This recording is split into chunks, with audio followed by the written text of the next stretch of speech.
Last time on Kakumei, Amaron all but defeated the Saiyans of Sadala as he was able to knock Vegeta out of his Ultra Instinct form. With nobody left to stop him, what will our heroes do? With his foot on the fallen prince's head. Caulifla scolds. Aren't all your bandages enough? You want me to add some medical dressing? Attack people who are still able to fight. Unfazed, Amaron utters, "You really surprised me, Vegeta. But as I've seen, this victory was mine all along." But Vegeta isn't willing to call it yet. He hisses for him to shut his mouth and he'll get his. Kicking the Saiyan in the face. "It would be so easy for me to kill you." But stepping over to the others, specifically Caulifla. "Observe, Vegeta. I'll take your henchman like you took mine." Our hero tries to goad him back to himself, shouting, "I'm your opponent! Bring it on!" However, the fiend has already made up his mind. The prince can't even move and he keeps opening his mouth. But Sadala calls, "For all warriors capable of fighting, protect Sadala to the death! This will certainly be my last order."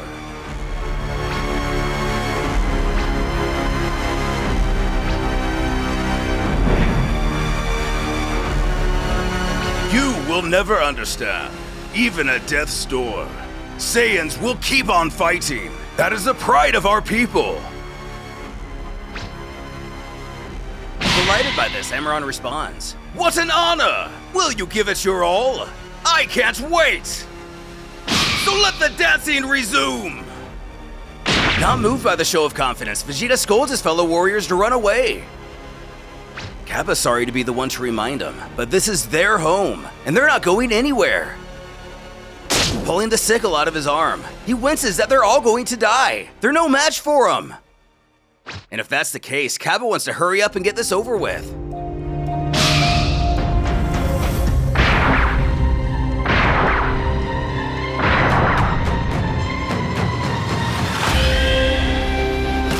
As the destroyer gets right in his face, Fennel calls out to him.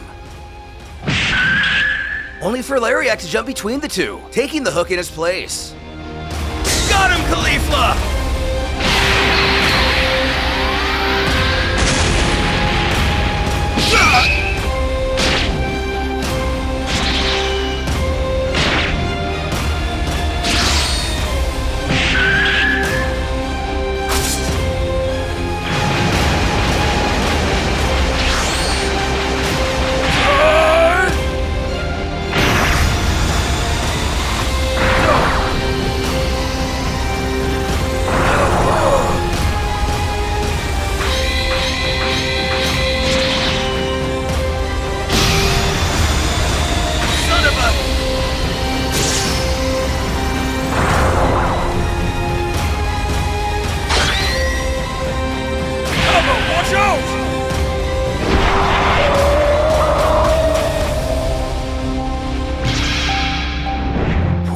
Reckless Saiyan.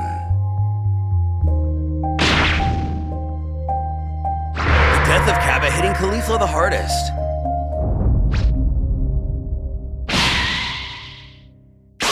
He lazily fires a beam at her. With tears in her eyes, she asks what he takes her for. When she realizes something horrible. The key beam he fired, one of them was only shot to conceal the other. The second makes contact through her right hip. Fennel, now in her base form, powers down believing it's really over this time. Caulifla also falls out of Super Saiyan, though likely not of her own doing. Then Amaron, powering up an energy ball, he howls, "The despair in your eyes! There is no fighting spirit left in you. It's pitiful. I'm now disappointed." When he notices something, Sadala's giving the remainder of his energy to Vegeta, who is also clearly overwhelmed emotionally by what's happened to Caba.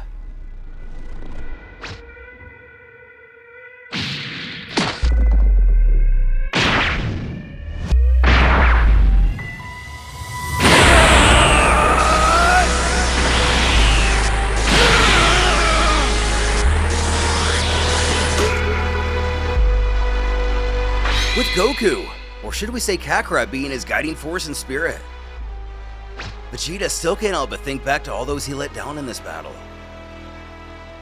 With renewed vigor, he grunts, "I have already died and literally been through hell, and obviously you haven't. I intend to show you a real taste of it." The pair staring off again. The two female warriors comment on his mental strength. For him, saving Son Goku is more than just a mission.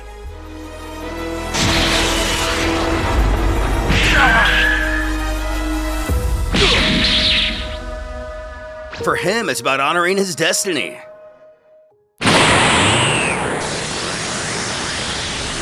Never hearing his name mentioned before, Fennel knew Vegeta had to have been talking about somebody. Entering Broly to confirm, who's also holding Caba's body. Vegeta usually seems cold, but his only desire is to save Son Goku's life in turn. Unfortunately, this gives Kale her first glimpse at her fallen comrade. Broly continues, "In any case, this Son Goku helped me a lot too. From what I've seen, Vegeta has been indebted to him for years, even if I really don't know why."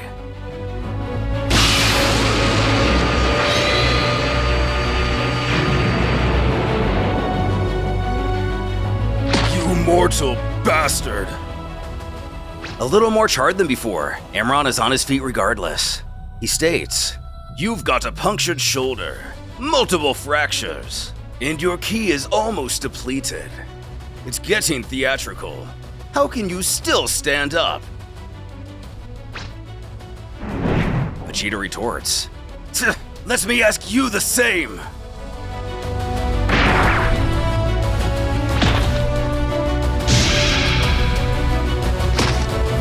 When the destroyer stumbles and falls to the ground.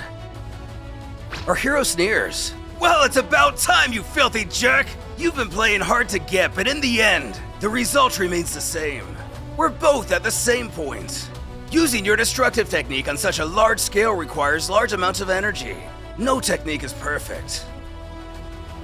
Getting a rare glimpse of fear in Amaron's eyes.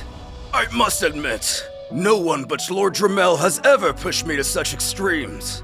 And that power you used." The villain detracts and begins a new statement. "But one thing's for sure, your end is nigh. I'll remember this planet and its fighters. Especially you, Vegeta of Universe 7. Vegeta scoffs. "Don't waste your last bit of strength. Get over here. Something tells me your two minions miss you."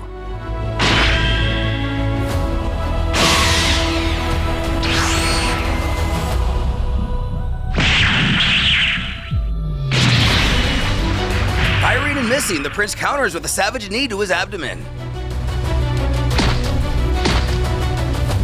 Stomping over, the Saiyan looks down at him and utters, "Since your arrival here, you've done nothing but sell yourself as the new god of destruction of Universe 14.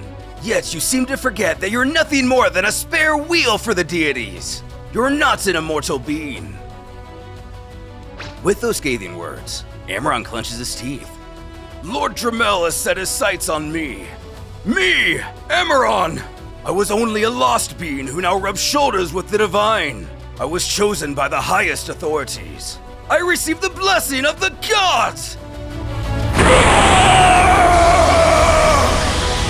Energy expelling from the destroyer and around the battleground. What's going on?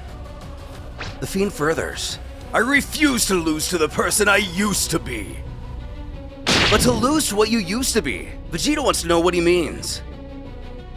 "You, who sit above all, has no idea what drives us mortals to fight today. I forbid you to pronounce my name!" Taking off from the planet, Amaron wants to finish Vegeta and Planet Sadala in one attack. He loathes, "Once I've finished with you, I'll free my allies and hasten your end. It's only a matter of time." But appearing right next to the Interim deity before he can react, the Saiyan queries if he honestly thinks he's just going to let him do this.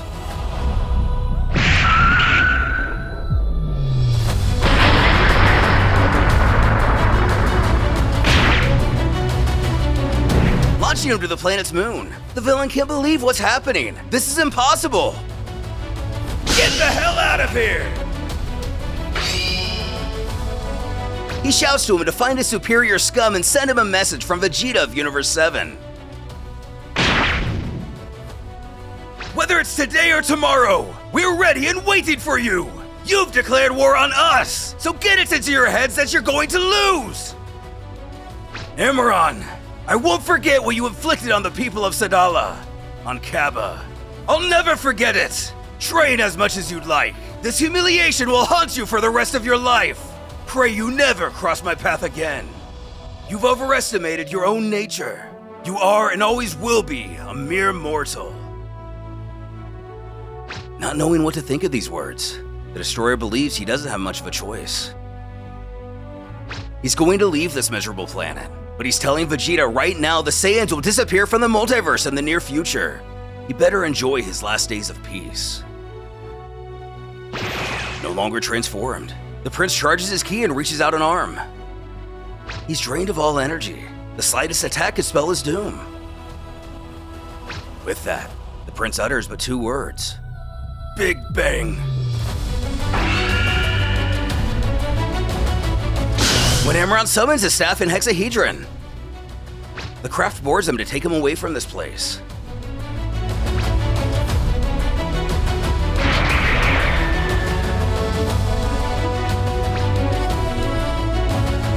And the battle is over. He's gone. Solemn. Vegeta doesn't know what to make of this. Why does this feeling persist? The feeling that they're in even more danger. We head back to Universe Zero for the first time in a long time. The realm where the Grand Priest managed to temporarily freeze all the opponents of the upcoming war.